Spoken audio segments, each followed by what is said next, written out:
Jai Hind student, welcome to biology class.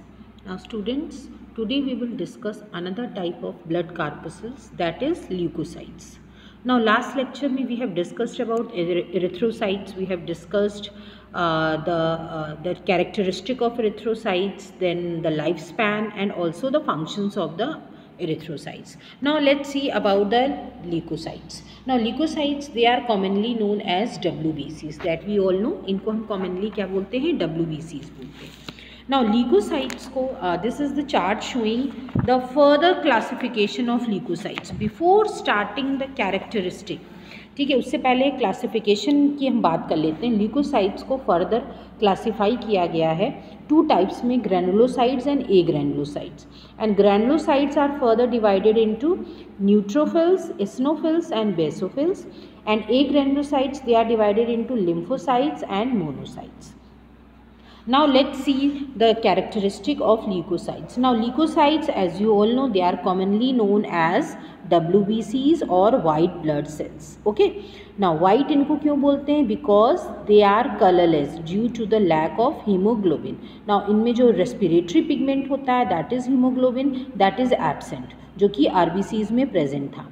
Second thing difference क्या है RBCs से? They are nucleated. हमने RBCs में क्या देखा था? In most of the mammals the RBCs they are devoid of nucleus. But यहाँ पे जो डब्ल्यूबीसीज होते हैं, they all are nucleated. Thirdly, their number is relatively lesser than the RBCs. RBCs में 5 million to 5.5 million RBCs present होते हैं पर cubic millimetre of blood.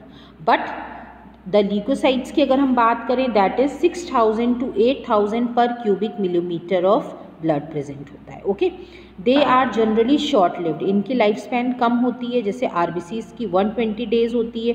Leukocytes की लाइफ स्पैन आप देखेंगे, it is generally 12 to 20 days होती है. Okay, so this is about the general characteristic of the leukocytes. Now leukocytes, they are divided into two types, granulocytes and agranulocytes. Okay, granulocytes की category में क्या आएगा? Neutrophils, eosinophils and basophils. agranulocytes की category में आएगा lymphocytes and monocytes. Now granulocytes के बारे में पढ़ते हैं. नाउ ग्रैनुलोसाइट्स जो हैं, now they are the neutrophils. Okay, neutrophils के बारे में सबसे पहले बात करते हैं. टाइप्स ऑफ ग्रैनुलोसाइट में first is neutrophils. Now neutrophils जो है, that is the most abundant cell among डब्ल्यूबीसीज. डब्ल्यूबीसीज में जितने भी टाइप्स हैं, मीन्स हमने टोटल 5 टाइप्स पढ़ लिए. अगर हम दोनों को कंबाइंड कर दें, ग्रैनुलोसाइट्स और ए ग्रैनुलोसाइट्स को 5 टाइप्स में डिवाइड किया है, तो उसमें से सबसे ज़्यादा नंबर किसका होता है? न्यूट्रोफिल्स का होता है. Okay, it is about 60 to 65% होते हैं. ओके, मोनोसाइट्स जो हैं वो 6 to 8% होते हैं डब्ल्यूबीसीज के. और ये दोनों ही, that is neutrophils and monocytes. Okay, ये दोनों ही जो हैं, they are phagocytic cells. Okay, they are phagocytic cells. Okay, just wait for a moment. Granulocytes.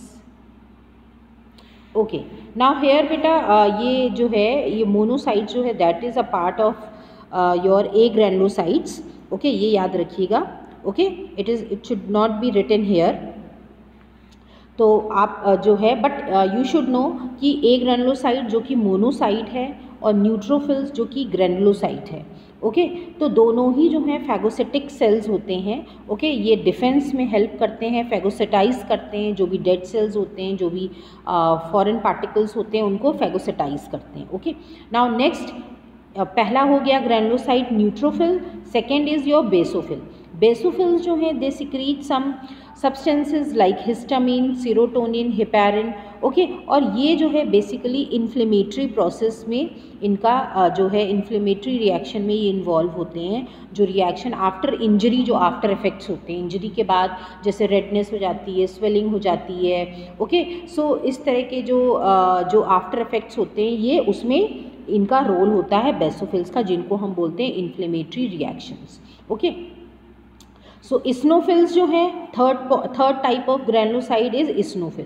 इस्नोफिल्स जो हैं they are basically associated with the allergic responses. ठीक है, एलर्जी की वजह से मीन्स हमको कभी कभी कुछ चीज़ें होती हैं जो जिनके हम जब जिनके कांटेक्ट में आते हैं तो हम स्नीजिंग छींकने लगते हैं या हमको खांसी आने लगती है. सो उनको हम बोलते हैं एलर्जिक रिस्पॉन्सेज. ओके, तो इस्नोफिल उसी को कंट्रोल करते हैं. जब इस्नोफिल बड़ा हो, ज़्यादा इसका अगर होगा जो भी नॉर्मल अमाउंट है तो हमको प्रॉब्लम होगी. और इस्नोफिल्स जो हैं ये जो हैं ओके यस एलर्जी रिस्पॉन्सेस के लिए ये उससे रिलेटेड हैं. नाउ बेसोफिल्स मैंने बता दिया है. बेसोफिल्स जो है इन्फ्लेमेटरी रिएक्शंस जो है they help in inflammatory reaction. और बेसोफिल का जो है दैट इज़ 0.5 to 1%. सबसे कम परसेंट जो है बेसोफिल्स का होता है, that is 0.5 to 1%. Okay, now next is a granulocytes में लिम्फोसाइट्स होते हैं and the next is your monocytes. तो मोनोसाइट्स जो हैं 6 to 8% होता है, लिम्फोसाइट्स 20 to 25% होते हैं. मोनोसाइट्स जो हैं that is that help in they are the phagocytosis में हेल्प करते हैं. ओके, लिम्फोसाइट्स की बात करें तो लिम्फोसाइट्स जो हैं they comprise 20 to 25% of WBCs. दो मेन टाइप के लिम्फोसाइट्स होते हैं, that is B cells and T cells. Okay, now ये दोनों ही जो हैं they are responsible for the immune responses.